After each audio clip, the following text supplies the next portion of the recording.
So, OSAP and other government loan funding programs are an important part of supplementing your resources for the academic year.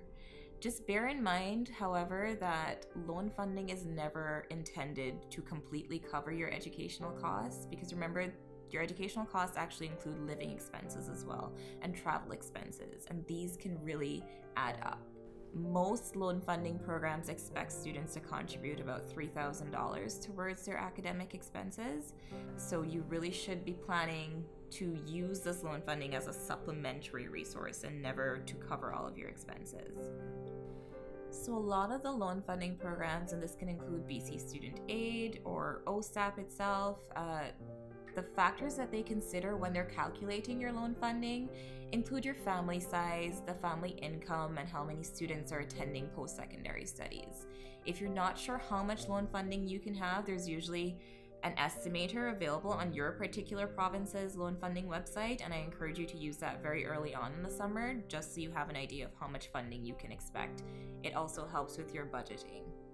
The University of Toronto has a program called the University of Toronto Advanced Planning for Students, and this is a really big part of the university's commitment to ensure that no student has the barrier of finances in the way of completing their undergraduate degree. So this is really to fill the gap between your financial resources and your expenses here at the university. So UTAPS is available to our full-time students who are receiving the maximum loan funding available from their provinces or from government loan funding. But in these students' cases, UTAPS will become available if that funding does not cover all of their university costs.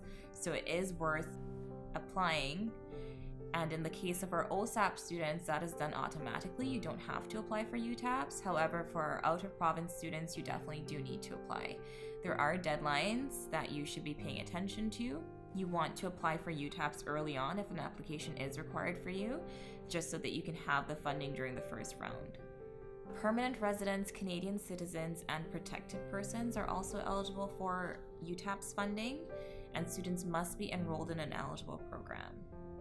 So the university does note, however, that international students and part-time students are not eligible for UTAPS.